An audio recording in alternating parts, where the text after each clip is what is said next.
Hey everyone, it's Tara. Welcome to the Three Bookshelves. Today I'm going to do my very first book talk, and I'm not calling these reviews because they're not going to be as structured as I think reviews should be. So, book talk. And the book we're talking about today is The Woman in the Window by A.J. Finn.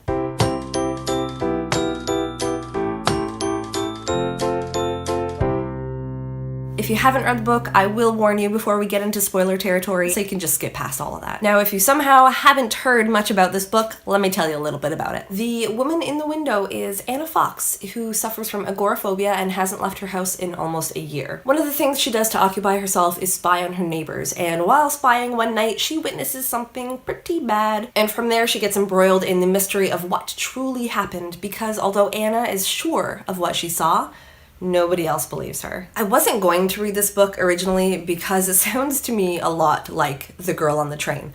But every booktuber I watch has been talking about this book. They all have it on their TBR, or they've already read it and they loved it. In particular, the one review that swayed me was from Peter Likes Books, who said this was the best thriller that he's read in 10 years. And it's also got some really great praise on the back. Gillian Flynn says it is packed with mesmerizing characters, stunning twists, and beautiful writing. Joe Hill says compelling, wrenching, and gasp for breath exciting. And Stephen King says totally original. Stephen King must not have read The Girl on the Train. Yeah, my original fear that it was going to be a lot like Girl on the Train was totally right. Literally from page 1, the main character is spying on people and making up names for them, just like Girl on the Train. The main character is a recluse, doesn't have many friends, just like Girl on the Train. The main character is a lush and pretty frequently drunk, just like Girl on the Train. She's estranged from her husband. She's seeing a therapist. She witnesses something she was not supposed to, and it gets her in a lot of trouble. The main character is uncertain of the things that she saw or did, and other people are trying to convince her that she did see or didn't see things that she thought she didn't see or did see, just like Girl on the Train. But truth be told, I enjoyed The Woman in the Window more than The Girl on the Train, probably because the protagonist was a lot more likable, a lot more interesting, a lot more sympathetic. I was pretty annoyed by the protagonists, all three of them in The Girl on the Train. The Woman in the Window definitely gets points for better protagonist. I think if I had read The Woman in the Window first, I would have really loved it. As it is, I just couldn't help compare it to The Girl on the Train and get that feeling of deja vu the whole way through. One of the things I really loved about this book was A.J. Finn's fantastic use of metaphors right from the start, the entire way through. So many great metaphors that I never would have thought to make the connection of. And as a writer, that's something I love to see in books. I love to see that rich language, that really different way of describing things that I haven't seen before, and they are such a delight to read. Something else I really enjoyed about The Woman in the Window was Anna's agoraphobia. It's an interesting condition and something I don't think I've seen in a book or on TV or in a movie before. It makes the in the house with the killer trope so much more scary and dangerous, because usually you're just screaming, get out of the house! But in this case, you can't. I don't have agoraphobia myself. I don't know anyone with agoraphobia,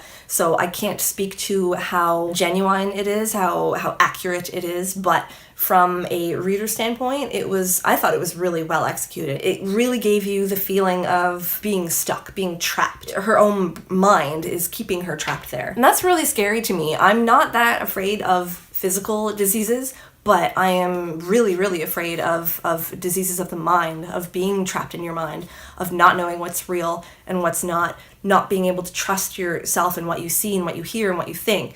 That scares me. So the fact that Anna went through all that throughout the entire book made the book all that much more scary to me. We are headed into spoiler territory now, so if you haven't yet read the book, skip to the time on the screen or use the timestamp in the description to get past all the spoilers and get to my final thoughts. And here we go. The backstory of Anna's accident, that was probably one of my favorite parts of the book. But that was hard to read, not only because I hate cold, I hate snow, I hate winter, and I've actually spent a night stranded on the side of a road in the middle of probably the worst blizzard I've ever seen. So it hit a little close to home, but more so being a mother. The worst fear, your absolute worst fear and nightmare as a mother, as a parent, is losing your child. And to see Anna slowly watch her daughter freeze to death and not be able to do anything about it it really hit me hard. But I really love when books can give me that emotional reaction. I really like getting the feels. So I really appreciated that AJ Finn went there. It was really well done. It was chilling. Did you see what I did there? What I didn't like so much was that for a thriller, I thought this was actually pretty predictable. I guess most of the twist going through this, right from the start, right when Anna first meets Jane Russell, I felt that something was off. Anna addressed her as Jane Russell, and she didn't introduce herself as Jane Russell. She just kind of went along with it. She just didn't correct Anna. I thought that was pretty fishy, and I expected it to come out eventually that she was not Jane Russell. And that's what happened. Lizzie, the old lady that Anna meets and talks to on the agoraphobia forum, I also figured something was up with that. It just didn't seem legit. I thought someone must have created this persona to spy on Anna to get some more information. And that's exactly what it was. I hope everyone figured out that someone got into her house and changed all her passwords. I thought that was super obvious. And I pretty much figured Ethan was the villain. I didn't think that he was just playing the whole innocent kid thing. I didn't figure that he was just psycho,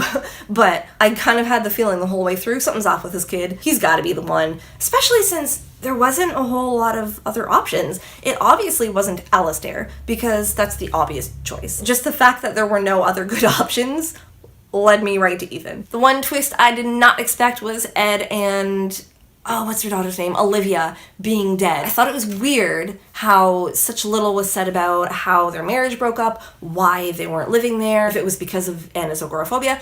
I don't know. There was not a lot said about it, so I figured something was going on, but I did not expect them to be dead. Overall, an enjoyable read. I would give The Woman in the Window 3 out of 5 stars. Like I said, for a thriller, it was a little bit too predictable, a little bit boring at times. I wish it had been more tense, more exciting, more unexpected twists. But I couldn't stop reading the book. I wanted to know the truth of what was happening. It's one of those books that kept me up past my bedtime reading one more chapter. Definitely recommend reading it. I just wouldn't recommend getting your hopes up too high for a super suspenseful thriller. It's good, but it's not mind-blowing. Thanks so much for watching. I apologize if I sound really terrible. I'm fighting off a cold. Don't forget to subscribe if you want to catch my next video. Hopefully I'll be feeling better for that one. Thanks again, and I'll see you next time. Bye.